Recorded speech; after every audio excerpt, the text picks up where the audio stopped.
Hello everyone, स्वागत है आप सबका हमारे आज के इस फिर से यूट्यूब चैनल पर इंग्लिश बाय मनीष सर पर। और आज की इस वीडियो में जो हम डिस्कस करेंगे सेंटेंस के बारे में। राइट, ऑलरेडी हमने सेंटेंस के बारे में आपको बता दिए हैं। हमारी पिछली वाली वीडियो में आप जाकर के देख सकते हैं कि सेंटेंस के बारे में हमने ऑलरेडी बहुत अच्छे तरीके से डिफाइन किया हुआ है कि सेंटेंस के अंदर आखिर होते क्या क्या हैं। राइट, आज की इस वीडियो में सेंटेंस की हम एक पूरी सीरीज को कवर करेंगे और ये जानेंगे कि आखिर सेंटेंस के अंदर हिंदी में सबसे पहले क्या आता है, देन उसके बाद क्या आता है, और जब हम इंग्लिश में बात करते हैं तब सेंटेंस के अंदर वो कौन कौन सी चीज़ें जो है वो आती हैं। फॉर एग्जाम्पल, अगर मैं आपसे कहता हूँ कि जो सेंटेंस होते हैं, और जब हम सेंटेंस कब होता है, सेंटेंस तब होता है जब सेंटेंस का पूरा सेंस बता दिया जाता है। राइट, हम उसी को क्या बोलते हैं, सेंटेंस बोलते हैं। फॉर एग्जाम्पल, जैसे मैंने अभी आपके सामने एक शब्द लिखा, मैंने यहाँ पे लिखा हुआ है कि मैंने कोई भी जो अल्फाबेटिक लेटर का मैंने एक लेटर लिखा, ए लिखा, बी लिखा। राइट, कुछ भी मैंने लिखा मान लो, ठीक, तो ये कोई सेंटेंस थोड़ी ना हुआ। या फिर मैंने लिख दिया बॉय, राइट, मैंने लिखा कैट, ठीक, मैंने लिखा डॉग, राइट, मैंने लिखा गर्ल, राइट। दैट मीन्स यहाँ पर एक बात समझ में आ गई, ये कोई सेंटेंस थोड़ी ना है, ये तो वर्ड है। राइट, और वर्ड से जब मिलाते हैं हम, जब वर्ड से वर्ड को मिलाते हैं तो बनता क्या है, सेंटेंस बनता है। राइट, यहीं तक केवल ये बात नहीं हुई सेंटेंस की, बल्कि सेंटेंस तब और माना जाता है जब एक सेंटेंस जब बोला जा रहा है तो उसका एक कंप्लीट सेंस निकलना चाहिए। इन द सेंस ये है कि उसका एक अर्थ निकलना चाहिए, उसको ही हम क्या बोलते हैं, सेंटेंस बोलते हैं। फॉर एग्जाम्पल, मैंने कहा कि मनीष स्कूल जाता है। राइट, तो यहाँ पर जो ये जो सेंटेंस है, ये जो वाक्य है ना, इसका एक क्या निकल रहा है, सेंस निकल रहा है, इसका एक अर्थ निकल रहा है कि मनीष स्कूल जाता है। ठीक है, एक अर्थ है। अगर मैं ये बोलूं कि मनीष है जाता स्कूल, उल्टे सीधे शब्दों को अगर मैं जोड़ देता हूं जिसका कोई भी सेंस नहीं निकलता है, जिसका कोई भी अर्थ नहीं निकलता है, दैट मीन्स हम उसको सेंटेंस नहीं बोलेंगे। ये बात मैंने पहले भी आपको बताई हुई है। राइट, आज की इस वीडियो में भी हम बस यही डिस्कस करने वाले हैं कि आखिर जो सेंटेंस होते हैं वो किस तरीके से काम करते हैं। क्लियर है? तो सेंटेंस की डेफिनेशन ऑलरेडी मैंने आपको बता दी, लेकिन मैं आपको बता देता हूं। सेंटेंस की जो डेफिनेशन होती है कि a sentence is a group of word that means called a complete sentence. एक एक शब्दों का एक ऐसा समूह जो देता है क्या, कंप्लीट सेंटेंस, कंप्लीट सेंस देता है, अर्थ देता है, उसको ही हम क्या बोलते हैं, सेंटेंस बोलते हैं। यहां तक क्लियर हुआ? ठीक है, ओके। अब हम देखते हैं, जैसे फॉर एग्जांपल हम एक बार देख लेते हैं, a group of words which makes a group of words which makes complete sense. It is called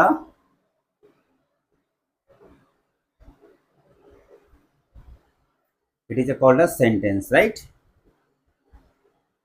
ये तो इसकी क्या होगी, डेफिनेशन होगी। अगर हम इसका एग्जाम्पल देखते हैं कि इसका एग्जाम्पल भी कोई कौन सा बनेगा, जैसे मैंने लिखा मनीष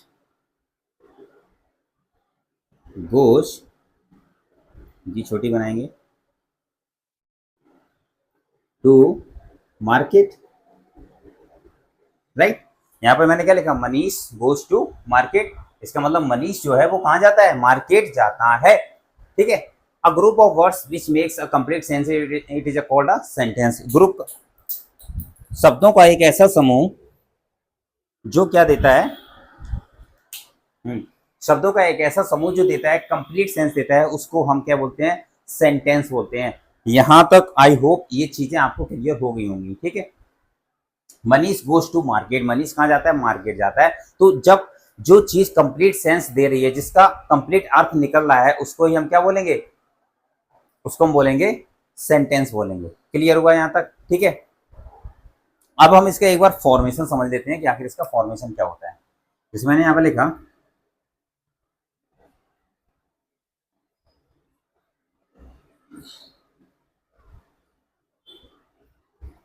फॉर्मेशन ऑफ सेंटेंस।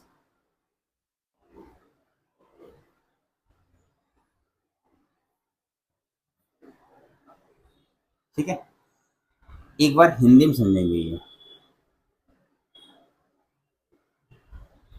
जो फॉर्मेशन ऑफ सेंटेंस होता है हिंदी का, वो आखिर होता क्या है। ठीक है, सब्जेक्ट पहले आएगा। ठीक है, क्या आएगा, सब्जेक्ट पहले आएगा, ऑब्जेक्ट पहले आएगा, प्लस एडवर्ब पहले आएगा, प्लस वर्ब पहले आएगी। ठीक है, ये क्या हो गया, ये हो गया इसका फॉर्मेशन। ये हमें याद रखना है। ठीक है, ये इतना क्या कहा मैंने, जो फॉर्मेशन ऑफ द सेंटेंस होता है, इसका मतलब ये है कि हिंदी वाले सेंटेंस में इसका फॉर्मेशन कैसे होगा। इसका फॉर्मेशन ऐसा होगा कि एग्जाम्पल से समझते हैं एक बार। मनीष घर जाता है, राइट। सिंपल सेंटेंस मैंने लिखा।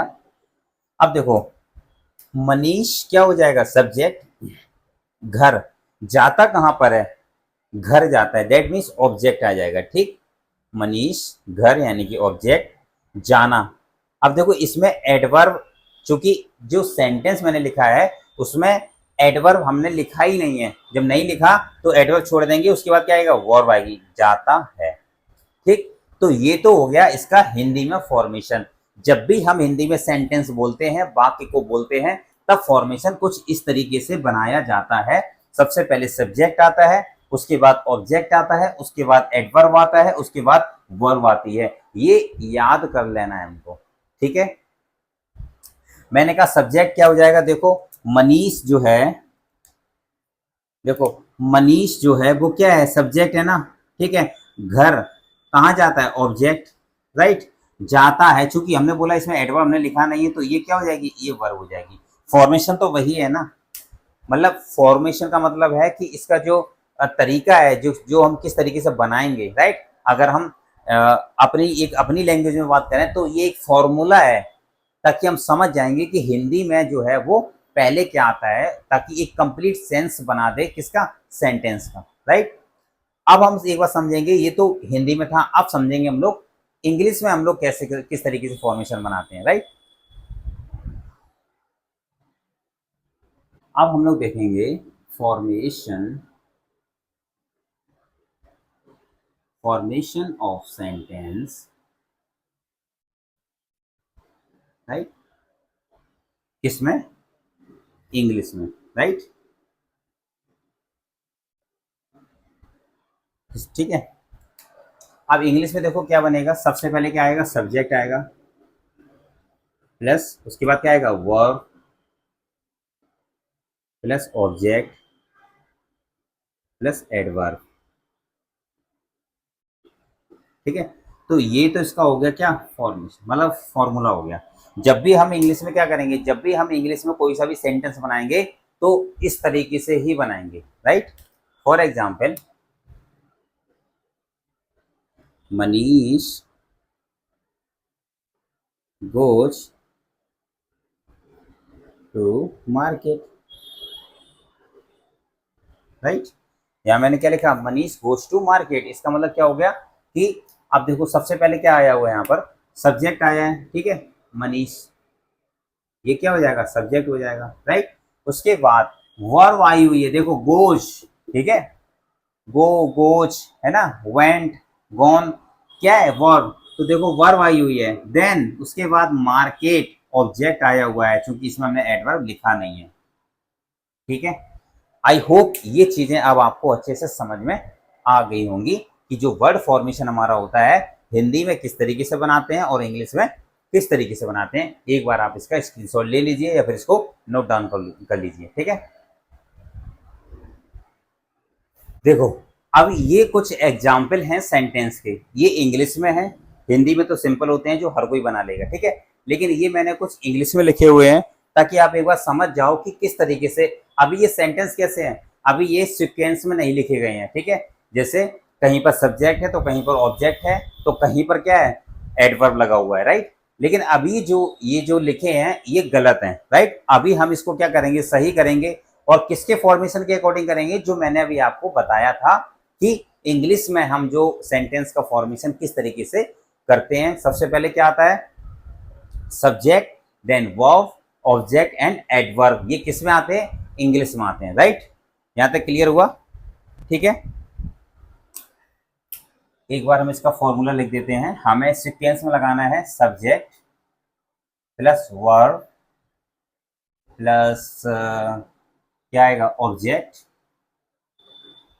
ठीक है, प्लस एडवर्ब, ठीक है। अब हमें इसी के अकॉर्डिंग जो है वो इन सेंटेंस को मतलब क्या करना है, सही करना है, क्योंकि कहीं पर सब्जेक्ट लिखा है तो कहीं पर ऑब्जेक्ट लिखा हुआ है, राइट। अब देखो सब्जेक्ट क्या लिखा हुआ है, द वॉइस, ठीक है, तो हम लिखेंगे the boys, right. The boys verb आएगी ना, द वॉइस आर, देखो वर्ब कहां लगी हुई है इस सेंटेंस में, the boys in the field, right. Are मतलब आर जो है मतलब आना चाहिए किसके अकॉर्डिंग, इसके अकॉर्डिंग, तो ये गलत लिखा हुआ है। अब हम इसको उठाएंगे, कहां लगाएंगे, the boys are, right. The boys are क्या क्या कर रहा है वो, ऑब्जेक्ट देखो इसमें क्या है, द वॉइस आर प्लेइंग, क्या कर रहा है, प्लेइंग, प्लेइंग फुटबॉल, ठीक है, प्लेइंग फुटबॉल, प्लेइंग फुटबॉल कहां पर खेल रहा है, इन द फील्ड। आई होप यहां तक आपको शायद समझ में आ चुका होगा, ठीक है। एक बार फिर समझो, द वॉइस, देखो द वॉइस जो है वो क्या है, द वॉइस सब्जेक्ट है, right. The boys are playing क्या है, वर्ब है। फुटबॉल क्या खेल रहा है, सब्जेक्ट खेल रहा है। इन द कहां पर, फील्ड, खेत में खेल रहा है। आप समझ में आ चुका होगा कि हम इसी फॉर्मेशन के अकॉर्डिंग अब हम सेंटेंस को क्या कर रहे हैं, सही कर रहे हैं, ठीक है। तो ऐसे बहुत सारे सेंटेंस हैं जहां पर आप उनको सही कर सकते हो, किसके अकॉर्डिंग, इसके अकॉर्डिंग। सेकंड करते हैं, देखो माई मदर क्या होगा, माई मदर, माई मदर क्या, अब क्या आएगा, गोस, माई मदर गोज कहां, to the, my mother goes to the temple, to the temple daily, right। Third देखो क्या बनेगा, द ट्रेन,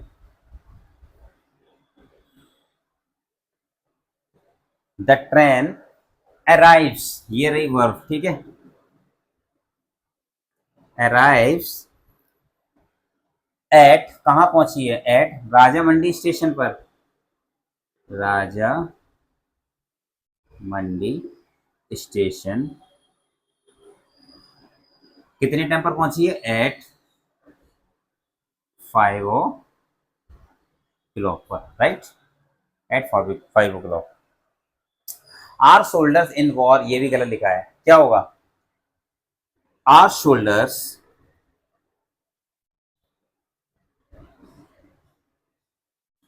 क्या आएगा, फॉट, फाइट, फाइट की सेकेंड फॉर्म लिखी हुई है फॉट, यानी कि वर्ब है, fought,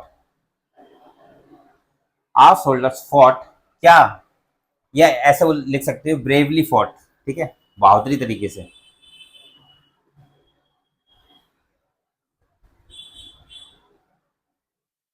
in the war, in the war, right. Next देखते हैं, the captain in war bravely fought, तो क्या होगा, द कैप्टन, वही आएगा फॉट, FOUGST, ठीक है, राइटिंग समझ जाना, क्या है, सेम हो गया क्या, bravely fought in the war, ये लिख सकते हैं, ठीक है, द कैप्टन ब्रेवली फॉट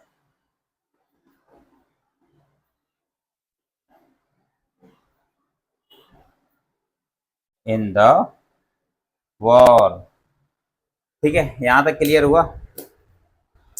तो ये सेंटेंस जो मैंने आपके सामने लिखे हैं, ये कैसा था, ये गलत था, जिसको हमने सही ये सारे बनाए हुए हैं, ठीक है। मतलब हम इस तरीके से सेंटेंस को क्या कर सकते हैं, बना सकते हैं। और ये तो मैंने केवल आपको फॉर्मेशन बताया है आज की इस वीडियो में, ठीक है, कि हिंदी में पहले क्या आता है, सब्जेक्ट आता है या क्या आता है, ठीक है, और इंग्लिश में पहले क्या आता है, राइट। इंग्लिश में हम इस तरीके से बनाते हैं, सब्जेक्ट पहले लिखेंगे, उसके बाद वर्ब लिखेंगे, उसके बाद ऑब्जेक्ट लिखेंगे, देन उसके बाद एडवर्ब लिखेंगे, राइट। उसके बाद इसी के अकॉर्डिंग ही सेंटेंस हमारा अच्छे से एक कंप्लीट सेंस देता है। अगर हम सेंटेंस बना रहे हैं इंग्लिश में, राइट, और मैंने क्या किया, मान चलो हमने द वॉइस प्लेइंग लिख दिया, are, the boys playing are, गलत हो जाएगा, ये कंप्लीट सेंस नहीं देगा।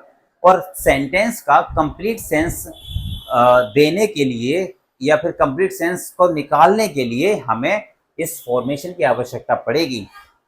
आई होप आपको सारी चीजें समझ में आ रही होंगी कि हम क्या कहना चाह रहे हैं, राइट। तो ये था सेंटेंस की डेफिनेशन जो मैंने आज की इस वीडियो में बताया आपको, बहुत ही बेसिक तरीके से हिंदी में और इंग्लिश में सेंटेंस किस तरीके से बनाते हैं। देन उसके कुछ एग्जाम्पल, ये कुछ एग्जाम्पल हैं, एग्जाम्पल तो बहुत सारे हैं जो हम आने वाले समय में भी प्रैक्टिस करेंगे। कुछ एग्जाम्पल मैंने यहाँ पर आपके सामने लिखे हुए हैं, ठीक है। अगली वाली वीडियो में अब हम पढ़ेंगे सब्जेक्ट एंड प्रेडिकेट के बारे में, वो भी बहुत ज्यादा डीपली पढ़ने वाले हैं सब्जेक्ट एंड प्रेडिकेट को। तो हाँ, सेंटेंस में अगर कोई दिक्कत अगर आपको होती है या हो रही है तो आप इस वीडियो को जरूर देखें, पूरी देखें, ताकि आपको सारी चीजें जो है वो क्लियर हो जाएंगी। सब्जेक्ट एंड प्रेडिकेट को हम बहुत ही बारीकी तरीके से पढ़ाने वाले हैं नेक्स्ट वीडियो में, ठीक है। तो आज के लिए हम केवल इतना रखते हैं और मिलते हैं हम लोग नेक्स्ट वीडियो में। तब तक के लिए थैंक यू सो मच।